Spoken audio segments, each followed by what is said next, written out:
Hi, Dr. Sasse here from Sasse Surgical.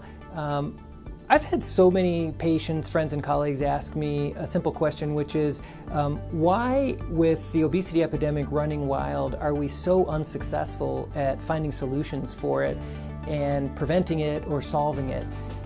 Can it really be that it's just our fault as humans and this is all just about, fallibility and lack of personal responsibility? And I always have to take a big deep breath and say, no, it is not about personal responsibility and lack of discipline, although clearly that plays a small role, as it has done throughout time. But if one backs up and has a little wider lens to look at the epidemic of obesity and diabetes, we realize that it's negatively impacting life expectancy and quality of life across the globe, and that the underlying incidence or propensity of humans to lack willpower and discipline has not changed over the decades or centuries.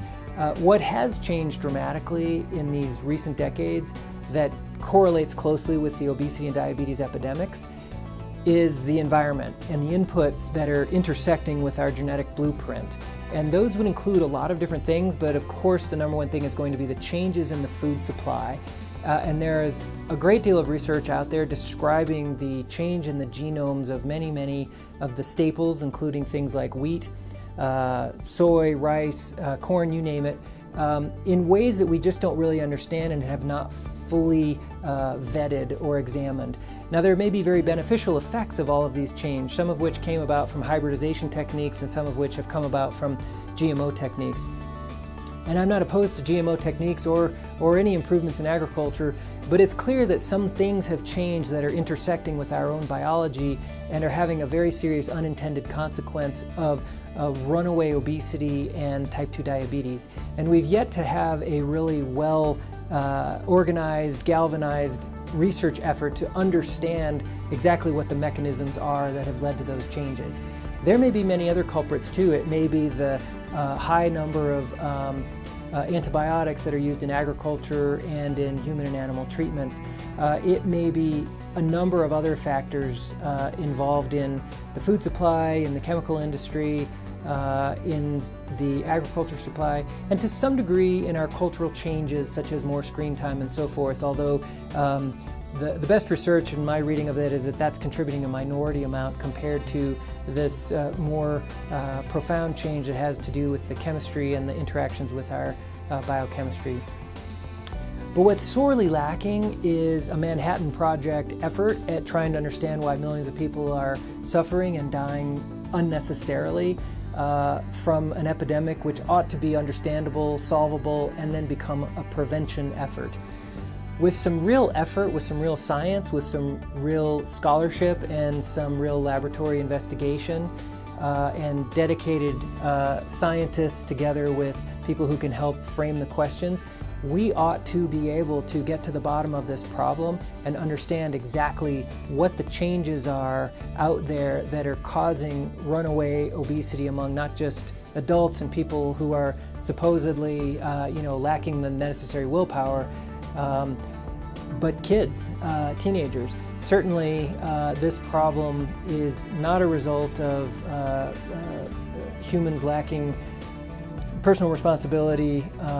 This is a problem of biology, and it is interfacing humans and our preordained genetic biology with a rapidly changing environment, which is producing very negative effects in terms of obesity and diabetes. We don't hear about it.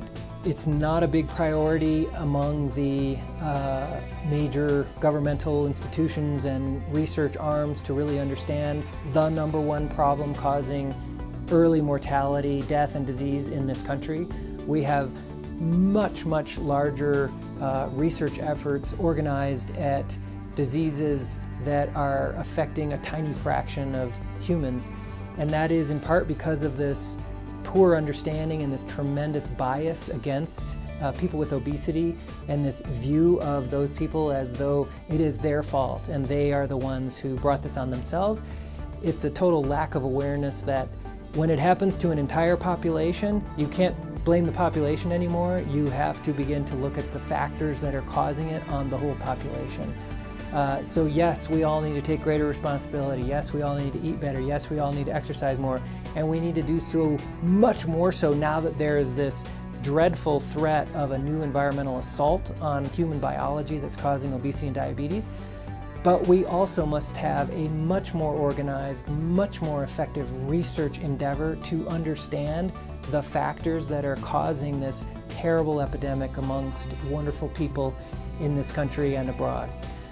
So that's my answer when someone asks me that question. It's a mouthful. I usually lose them somewhere in there. And what I hope is that with greater outreach and understanding, we will create the public space and the resources for a more organized research effort to tackle the #1 health problem in this country and around the world. And I hope that adding my voice to that will make some small difference.